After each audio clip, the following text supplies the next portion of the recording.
Er? Hi guys, I am with the amazing Joey Akan, the musical journalist that is shaking things up in Nigeria and constantly stirring the pot, and we absolutely love him. And he has been our moderator for the panel session for Mdundo Mixer, and the topic is the commercialization of the African music genre. So I'd like to ask you, did you enjoy the conversation? Yeah, I did. I enjoyed the conversation because even me as a moderator, this was one of the best I've ever done. Yeah, due to the reality of the content, it was very bang on the buck. So what would you say was the most important thing you heard here today?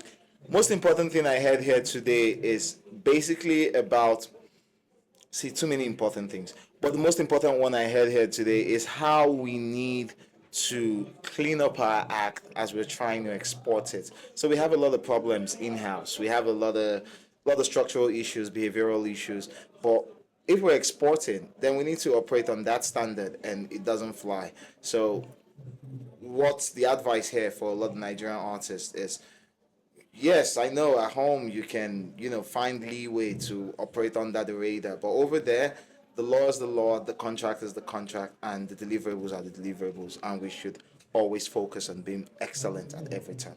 That's amazing. I want to ask a question. What would you say is the one thing everybody that has experienced this panel for the artist and a brand that this panel was targeted towards? What we say is that one thing they should leave here with, or they should adhere to, that has been talked about, and that would eventually help us move this conversation towards like a reality in terms of us owning our genre and being able to profit from it.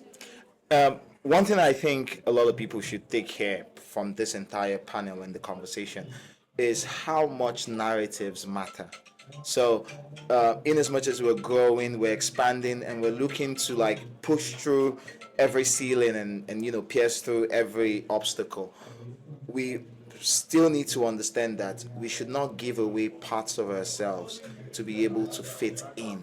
And so we've gotten to a point now as an industry where there's saturation, audience fatigue, and what needs to happen is a reset.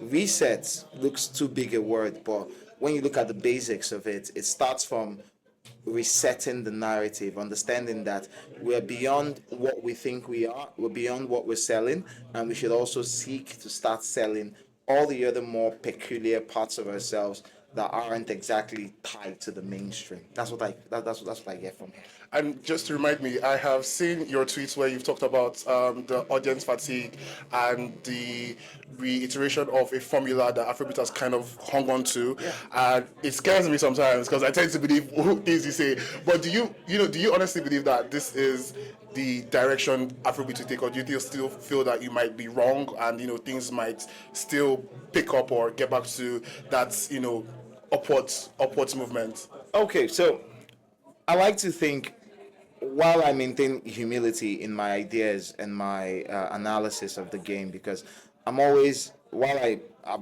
had a lot of wins, so I like to think I'm mostly right due to like the scientific approach I have to approaching the culture.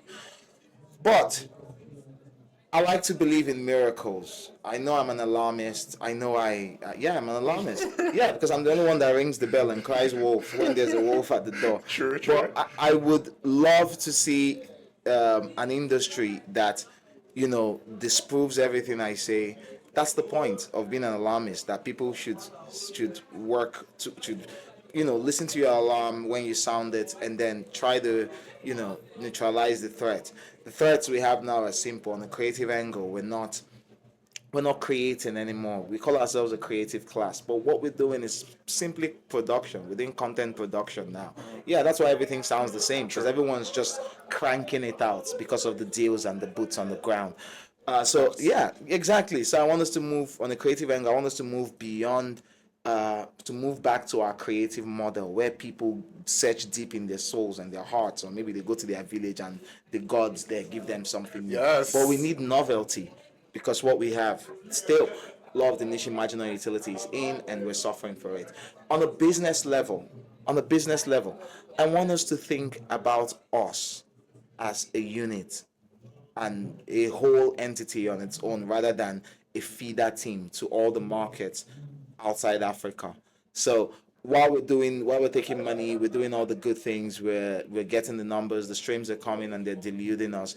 I like us to think about how much strength and power we can have when we build locally enough to be able to say, okay, without these people, are we going to get these numbers? Without these people, without extracting and exporting, are we still going to find a way to be self-sustainable without foreign influence on the business angle? So if we begin to solve for that, I think we'll have more holistic conversation. I think we'll have more respect.